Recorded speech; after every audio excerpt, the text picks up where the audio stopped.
découvrirez la maternité de Lille avec près de 10 000 accouchements par an. C'est la plus grande maternité de France. Dans Allo Docteur, on répondra à vos questions sur les accidents vasculaires cérébraux. On verra quels signes doivent alerter et on parlera de l'importance de la rééducation. On va d'abord retrouver notre invité.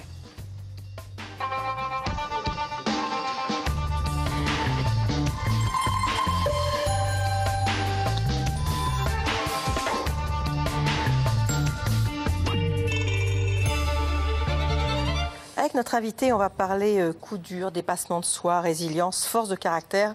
Silke Pan, bonjour. Bonjour. Vous êtes donc une sportive de haut niveau, une entrepreneuse. Et avec votre mari, Didier Dvorak, vous racontez votre histoire à la conquête de nouveaux sommets. C'est chez Favre. Vous êtes venu avec votre chien d'assistance et fidèle compagnon, Jim. Vous nous direz quel est son rôle auprès de vous exactement, à part d'être hyper sage, mais quand même, il n'y a pas que ça. Jim. Il entend bien sinon ? Si. Ouais, alors, vous avez fait de la gymnastique, du plongeon, du trampoline et puis du cirque. Oui. Qu'est-ce qui s'est passé pour que vous vous retrouviez en fauteuil ? Après une longue carrière de contorsionniste trapéziste, je suis tombée du trapèze. C'était en septembre 2007 et depuis là, ma vie a changé. Dans votre tête de sportive de haut niveau, comment on se réveille avec une paraplégie alors que vous avez toujours utilisé votre corps comme outil? C'est un immense chamboulement. Je me suis sentie comme prisonnière de mon corps. Avant l'accident, je bougeais énormément. On me connaissait pour ne jamais être assise. Le destin a voulu que je reste assise maintenant 24 heures sur 24. C'est un grand travail sur le mental. Sur le mental, et il faut apprivoiser un nouveau corps, parce que comme vous étiez très sportive, vous serviez bien évidemment de vos 4 membres. Là, aujourd'hui, après cet accident, il a fallu continuer, parce que vous êtes devenue une championne dans le handisport, mais il a fallu habituer votre cerveau à se servir que de la moitié de votre corps. Oui, tout à fait. Et puis réapprendre ce nouveau corps, parce que les signaux donnés par le corps paraplégique ne sont plus du tout les mêmes. C'est-à-dire, il y a une partie, le bas de mon corps, que je ne sens pas, mais il y a aussi toute une partie de transition où j'ai des sensations exacerbées, beaucoup plus fortes. Et puis, j'ai des douleurs neurogènes qui sont là. Donc, après, il y a des signaux aussi. Par exemple, j'ai une blessure à la jambe, je ne sens pas la jambe, mais j'ai mal à la tête. Ou j'ai quelque chose, par exemple, je ne sais pas, j'ai quelque chose au ventre, et puis ça me donne des nausées, et puis ça me fait des tremblements. Il y a plein de réactions en chaîne comme ça. Il y a d'autres circuits qui se mettent en place. Oui, et il faut vraiment apprendre à décrypter. Maintenant, je commence à connaître. Alors, vous le disiez, vous étiez effectivement tout le temps debout. Maintenant, vous êtes assise, donc vous n'êtes plus au niveau du regard de ceux qui sont debout. Est-ce que ça change beaucoup de choses? Est-ce que vous avez l'impression parfois de ne plus être à votre place ou d'être exclu? Oui, il y a tout à fait. Il y a ce sentiment d'exclusion qui vient malgré soi, parce que je sais bien que quand je suis quelque part, c'est pas que les personnes m'excluent volontairement, mais forcément, si on est dans un groupe de personnes qui parlent entre elles et qui sont debout, forcément, elles vont pas tout le temps jeter le regard vers le bas.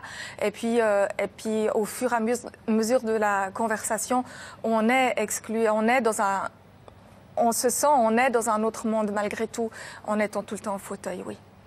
Alors, pendant que Jim essaye de creuser, faut lui dire c'est de la moquette, c'est pas de la terre, s'il essaye de faire un trou, là, Jim, je sais pas ta non, mais il est très gentil. Jim? Oui, alors, juste puisqu'on parle de Jim, puisque vous voyez bien, vous n'avez pas de problème de vue, en quoi Jim vous aide?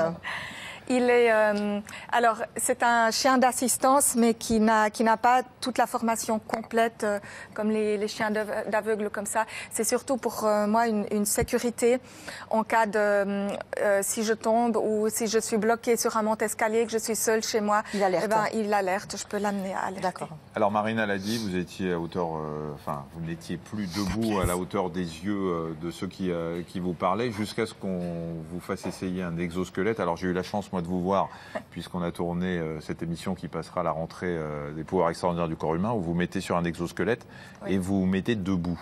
Oui, là, on voit cet exosquelette.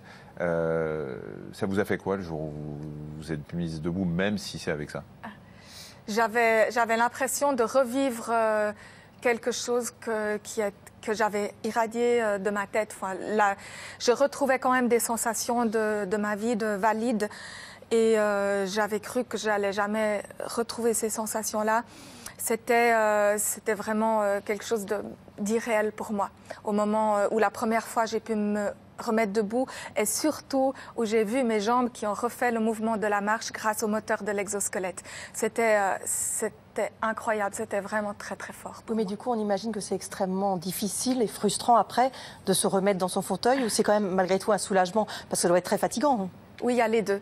Alors, quand je reviens dans mon fauteuil, c'est vrai que je me rends compte la paraplégie est toujours là, le handicap, il est toujours là.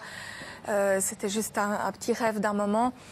Et en même temps, c'est aussi un soulagement, c'est vrai, parce que c'est quand même un petit peu fatigant, surtout au début où cet exosquelette est encore un prototype, on est en train de le développer. Donc, j'ai encore besoin de pas mal de force, mais à la longue, pour les personnes qui utiliseront l'exosquelette terminé, déjà à la phase actuelle, c'est pas aussi physique, mais pour moi, oui, quand même. Donc, c'est quand même un soulagement. Vous reposez un peu là. Quand je peux me reposer, oui. Alors, comme vous ne pouvez pas vivre sans défi, vous avez décidé de faire le tour des cols alpins avec votre mari, c'est ça? Il y a 13 cols alpins. Vous allez faire comment? En fauteuil? En handbike, en vélo à bras. D'accord. À la force des bras, donc. Oui, donc j'en ai fait, j'ai fait les 13 cols, les cols les plus mythiques suisses. Il y a le Nufnen, la Fourca, le Grimsel, le Grand Saint-Bernard, beaucoup de ces cols-là. Et maintenant, c'est le raid pyrénéen. Et maintenant, oui, demain, je pars pour le raid pyrénéen. Oui. Donc c'est combien de kilomètres, combien de dénivelé, tout ça? Il y a 800 kilomètres, c'est la traversée des Pyrénées d'ouest en est, avec 28 cols. Et 18 000 mètres de dénivelé positif. En combien de temps? Que j'aimerais avoir fait en maximum 10 jours. Enfin, il faut que j'ai réussi en maximum 10 jours. Parce qu'après, j'enchaîne avec une compétition où je dois être en Italie. On verra mon état de fatigue, mais j'assume. Alors ça, c'est la transpyrénéenne, c'est pour ceux qui font du vélo. C'est déjà très très difficile sur un vélo normal. Oui, oui. Donc, on m'a dit, des cyclistes qui l'ont fait m'ont dit que... C'est très dur à vélo déjà. Oui, c'était difficile. J'ai regardé ça sur une carte, je me suis dit jamais. C'est une première dans le sport handicap, c'est une première en vélo à bras. Personne ne l'a fait avant moi dans ma situation, donc je ne sais pas si je vais y arriver, mais... J'ai très envie, j'ai la volonté, je me suis préparée pour, donc j'y crois. Votre mari aussi? Aussi. Bon, on pensera à vous demain pour le départ, Silke Pan et Didier Dvorak. À la conquête de nouveaux sommets, c'est chez Favre. Merci beaucoup. Merci. Merci. Dans Allo Docteur, aujourd'hui, on va parler d'un accident qui touche 150 000 personnes tous les ans dans notre pays. C'est l'accident vasculaire cérébral. Et vous verrez que la rééducation est déterminante pour retrouver de l'autonomie.